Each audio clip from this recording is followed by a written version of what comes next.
are really, they're about bone cutting and snapping, not so much as can I use my power to overpower you. It's more about can I deflect, and can I cut into the mask? Can I cut into it? And so your snaps are really important. And the more you isolate the snap, the better and more effective it becomes. The inside hand is really important, and how you place it is important. If I just take my shoulder to the outside and I move my fist over, that's not correct. And I'm going to reinforce this over and over, that there's a small portion of the upper arm that goes inside the space of your torso, and that's true for a lot of the moves in kata. So I'm not just going here, but I'm actually moving here. How do you get the inside arm proper into here? Is there's a squeeze in the section in here, and that's a tension along the inside of the arm that forces the arm into this area. The inside arm, again, it's here's the side of my body, and the whole arm is to the inside of your body, starting with this part, and it's over the knee. Minimal elbow movement. So the elbow doesn't bend and come back. You're trying to like pull a hose back into the hole. So it's drawn up here, not from the hand placing here, and not from the elbow placing here. It's slipping up. The elbow needs to, I gotta start here and end here with the elbow going level. But he skipped this whole point and got to that spot. Here and,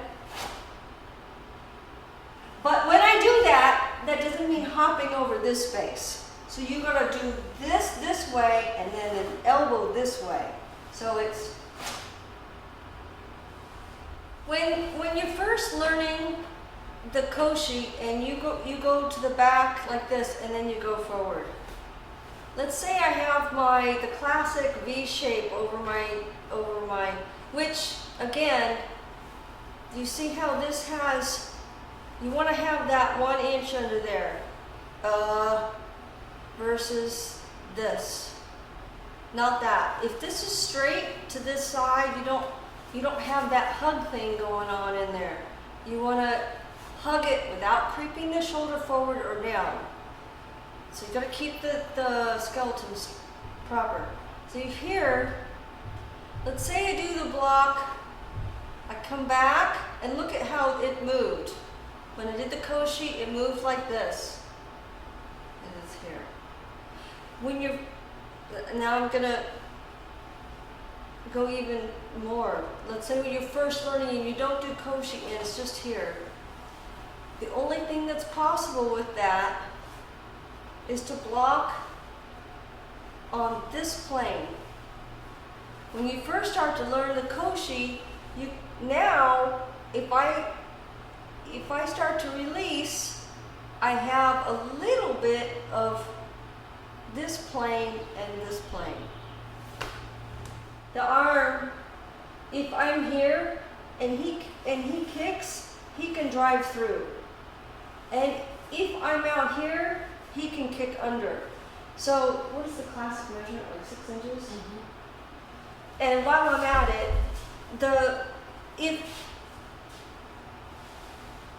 if you do this part right, from here to here, the block doesn't end straight and it doesn't end over here. Here, if I'm here, this arm is hanging right to there. That's where I'm going to stop. Not over here, just right here. The koshi in this part started, and then this is very loose, this part. So that it's, like, as she said, it's hinging from here. First two knuckles, you shouldn't be here. Down the first two knuckles, so it's here. Shouldn't be hanging this way, or this way, or that way. First two knuckles determines the fist position. And of course the same thing for here, not curled up, but straight and level to the floor. And that's how I can gain that secret little space in between here and there. It's because I'm thinking of that. The elbow is leading down, and then the arm unfolds. Here it is on the not here, not too vertical. And here's the koshi driving back, and then I start to let go. And it doesn't recrawl up. It starts to go out a little bit. So that because I'm starting the process of lowering my elbow. So that, why? The why is because I don't want just like a fan, I want a little more.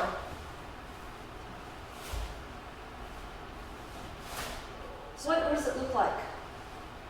Right here.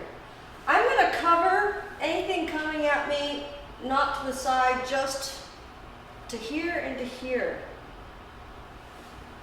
Cover, cover, cover. Most likely, it's just you're protecting your groin. But if you want to start to develop more coverage, I'm going to get it all in here. Here, okay, this is my point. If I'm doing this, I've missed this whole area. And that's what she was talking about koshi, but I'm also talking about how you cover this, not just with the koshi, but here. This part is really important because this is probably the most important point I'm going to say tonight, is that when you do that, you can't knock the leg. You need a swing. You need some space here in order to knock it that way. You need a little bit of flat. It can't just do this. Then it's a dead arm into the inside of the leg, or the leg. Here, you need a little bit. That's how you can get that power to drive that way. So both sides mimic each other in terms of the snap. Your inside hand does not start what I call flat, and it doesn't start in like a hammer fist. It's 45. And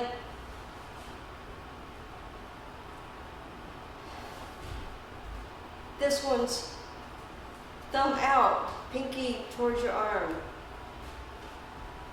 And what happens is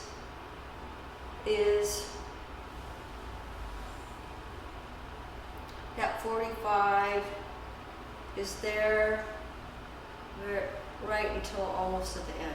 I'm going to just cover the friction between the arms. It's true that there's like a 3% friction, meaning I'm pushing both arms against each other. I have my 45 line here because we don't do the friction on the top of the muscle, we do it on the bone.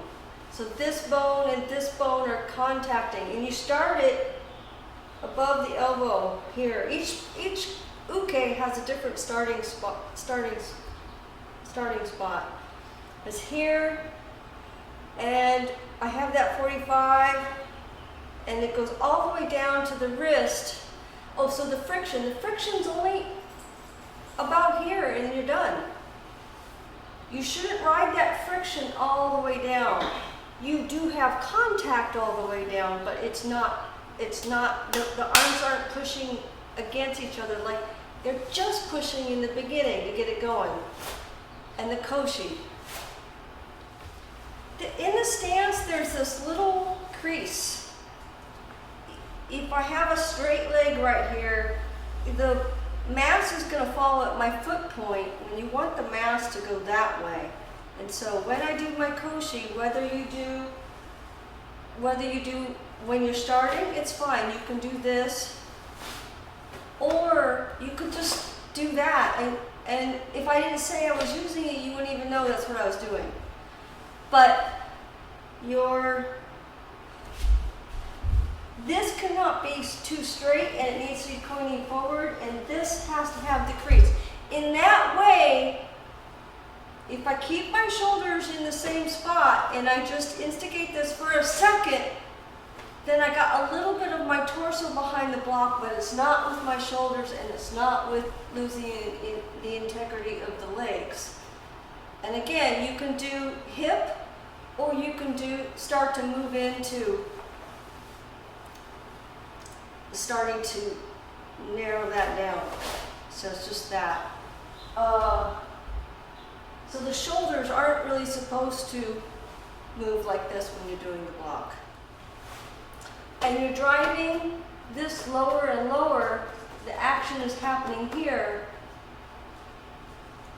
Instead of this plane and this plane, you're going to get a sneaky little curve in the middle of the two. And we've been talking about this with some of the other techniques. So instead of here or here, there's a bit of a secret area in here that's got a curve in it.